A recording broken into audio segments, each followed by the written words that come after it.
Evimde kadar ketel. Evimde kadar ketel göksün atır böyle şapak hiçbir canım kalmadı yeğenim aman ketel.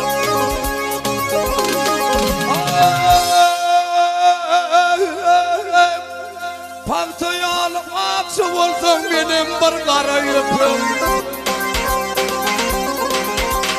Yeni kıymıl koşulup yanılıp hep şaşılıp Hardeyeni şişip yaşasın aksı yanı.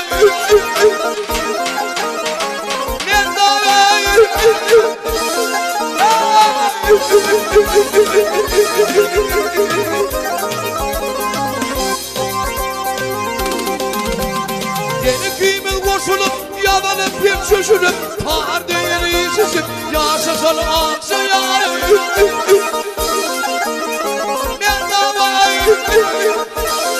Oh,